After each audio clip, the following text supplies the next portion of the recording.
You are listening to Radio Long Island City, recorded at our studios near Hell Gate, 9 kilometers north of the Harbor Hill Moraine. And now, the Observatory. The Observatory, Thursday the 26th of February 2026. It is 67 days after the winter solstice. It is 22 days before the spring equinox. The sun rises today at 6:34 a.m. Solar noon takes place today at 12:09 p.m. The sun sets today at 5:44 p.m. Civil twilight ends at 6:11 p.m. and nautical twilight ends at 6:43 p.m. The length of daytime today is 2 minutes 38 seconds longer than yesterday. The moon is in its waxing gibbous phase and is 74% full at midday. The moon sets today at 3:29 a.m., and then it rises again at 12:14 p.m. The full moon will arrive on Tuesday, the 3rd of March. These are the predicted tides today for Horn's Hook. In the morning, high tide, 5:22 a.m., 1 meter 37. Near midday, low tide, 11:49 a.m., 0 centimeters. In the evening, high tide, 6:11 p.m., 1 meter 10. Near midnight, low tide, 11:54 p.m., 9 centimeters.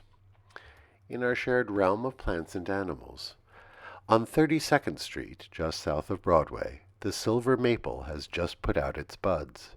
The branches are spangled with little spheres, and in the right light the tree is suddenly brushed with red. Silver maples tend to have trees that bloom either with male or female flowers, but some trees have both. The trees can also flip sex from time to time. According to the Finger Lakes Native Plant Society, all the silver maples in the neighborhood will bloom in unison. As their pollen is wind-borne and not carried back and forth by pollinators, this is a wise adaptation.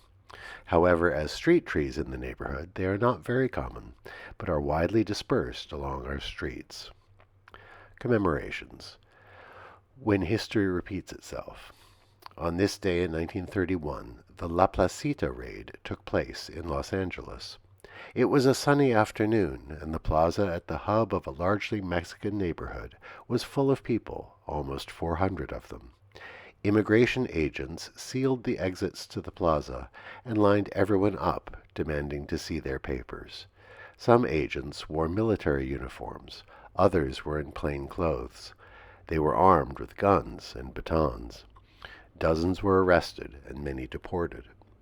The raid was just part of a general sweep that caught up as many as 1.8 million people of Mexican descent who were deported to Mexico, often without a shred of due process. According to the United States Holocaust Museum, as many as 60% of those transported to Mexico were in fact U.S. citizens. The La Placita raid was one of the most public events of that sweeping deportation. On this day in 1974, Nike received a patent for its waffle trainer running shoes. The sole of the shoe was, in fact, invented using a waffle iron. Bill Bowerman, who was the coach of the track team at the University of Oregon and who co-founded the sneaker company with one of his runners, Phil Knight, was at breakfast at home one morning. And after morning waffles, he had an idea.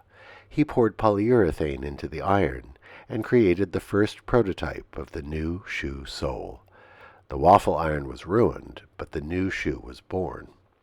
In 2011, his daughter found the discarded waffle iron buried in the backyard, and it is now on display at Nike's headquarters.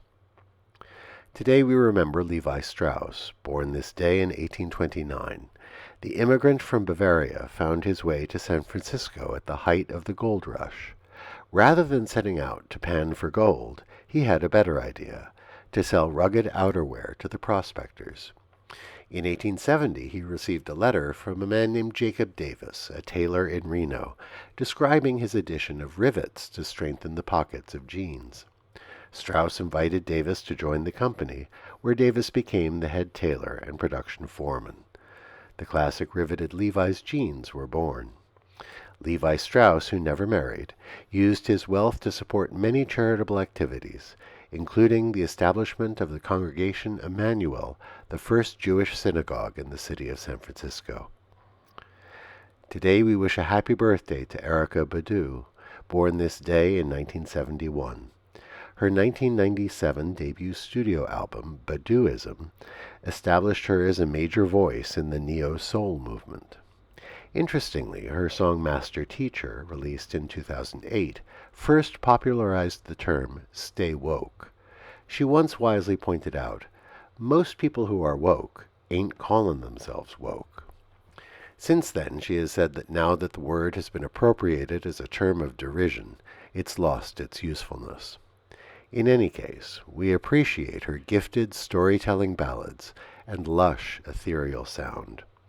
Happy birthday, Erykah Badu.